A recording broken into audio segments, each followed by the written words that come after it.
Hello guys, this is Vishwajeet from systematic English speaking channel में आपका स्वागत है। आज मैं आपको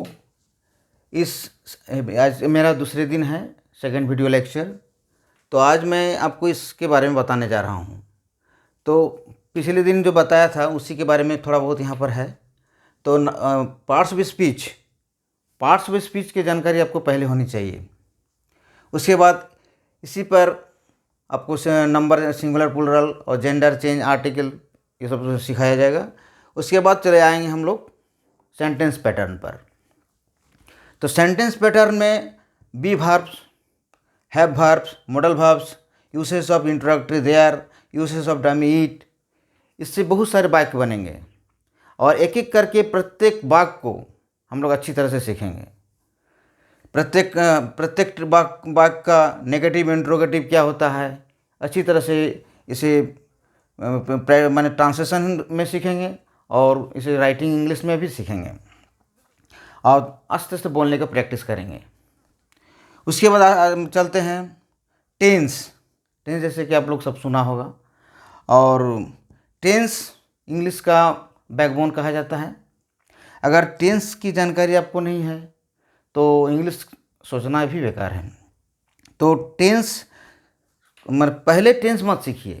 टेंस सीखने से पहले आप पार्ट्स ऑफ स्पीच की जानकारी आपको अवश्य होना चाहिए। कम से कम नाउन, प्रोनाउन, वर्ब इतना तो अवश्य जानना चाहिए, तभी टेंस में उतरिए। तब टेंस सीखिएगा। टेंस सीखने के बाद टेंस में थोड़ा बहुत और शुद्धिकरण करना पड़ता है। सिंटैक्स, किस सब्जेक्ट के साथ कैसा वर्ब, सिंगुलर सब्जेक्ट के साथ सिंगुलर वर्ब, प्लूरल सब्जेक्ट के साथ प्लूरल वर्ब, ये सब अच्छी तरह से यहाँ समझना है। तो फिर टाइम के साथ साथ टेंस थोड़ा बहुत चेंज होता है, तो ये भी समझना है टाइम एंड टेंस में। और तब आती है degree, voice, narration, idioms and phrases, जो आपको आपकी इंग्लिश की और अच्छी तरह से बना देता है। और इडियम्स, फ्रेजेज भी ये रटना है। ये इसमें सेंटेंस पैटर्न, सेंटेंस फॉर्मेशन में इसका कोई भूमिका नहीं है, ये वर्ड की तरह काम करेगा। और side by side phrasal verb, ये भी वर्ड्स की तरह काम करेगा। और क्लाउज ये लैंग्वेज, ये कम्प्लेक्स सेंटेंस, कंपाउंड सेंटेंस, ये सब सिंपल सेंटेंस, ये सब क्लाउज में सीखिएगा।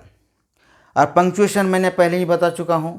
पंक्चुएशन होता है वाक्य की गति, कहाँ पर कितना बोलना है, कहाँ पर रुकना है, कहाँ पर सेमीकोलन देना है, कहाँ पर फुल स्टॉप देना है, ये सब सारी चीज़ पंक्चुएशन में सीखते हैं। और उसके बाद आता है वेरियस स्ट्रक्चर्स इन इंग्लिश में तो जैसे कि आप जानते हैं हज़ारों स्ट्रक्चर्स हैं। तो जितना भी स्ट्रक्चर हो सके एक एक करके आपको सब कुछ सीखना है। अगर बेसिक इंग्लिश के संपर्क में अगर आपकी अच्छी तरह से मजबूती नहीं आएगी तो ये स्ट्रक्चर्स, बाकी जो स्ट्रक्चर्स हैं, इसे सीखना भी बेकार है, क्योंकि बाकी स्ट्रक्चर्स समझ में भी नहीं आएगी। कि सब कुछ निर्भर करता है टेंस पर, और टेंस समझ में आएगा तो बाकी स्ट्रक्चर भी धीरे धीरे समझ में आएगा। तब आती है advance English tips. Advance English tips में बड़े बड़े वाक्य बनाए जाते हैं, वो भी टेंस के जरिए बनते हैं। सिर्फ subject, verb, object, other words, ये सब अदर वर्ड्स में खेला है। तो अदर वर्ड्स में क्या होता है? अदर वर्ड्स में एडजेक्टिव और एडवर्ब की मेन भूमिका होता है। और ये प्रीपोजिशन, कंजंक्शन, ये तो अव्यय की काम है। ये तो प्रीपोजिशन, कंजंक्शन, ये तो कंजंक्शन जो मतलब जोड़ता है वाक्यों को, और प्रीपोजिशन भी वही काम करता है। प्रीपोजिशन वाक्य में भी वो भी जोड़ने का ही एक तरह से काम करता है। इंटरजेक्शन भी उसी तरह से वाक्य में थोड़ा बहुत, कहीं आश्चर्य, कहीं घृणा, कहीं माने हर तरह का, जिस तरह से आपको कहीं शाबाशी, ये सब इंटरजेक्शन का काम है। तो ये सभी चीज़ एक एक करके समझना पड़ेगा। यही फंडामेंटल इंग्लिश है। और फंडामेंटल इंग्लिश में जब आपको अच्छी तरह से पकड़ हो जाएगी तब आपको स्ट्रक्चरल इंग्लिश समझिए, माने आधा आधा हो गया। और स्ट्रक्चरल इंग्लिश जब समझ में आएगा तो फिर लैंग्वेज में क्या है, सब कुछ तो सिस्टमेटिक है। और हर चीज़ निर्भर करता है आपका फंडामेंटल इंग्लिश। ऐसी बात नहीं है जो फंडामेंटल इंग्लिश के सीखने के बाद ही हम ट्रांसलेशन सीखेंगे, फंडामेंटल इंग्लिश सीखने के बाद ही हम लैंग्वेज में उतरेंगे और राइटिंग सीखेंगे, ऐसी बात नहीं है।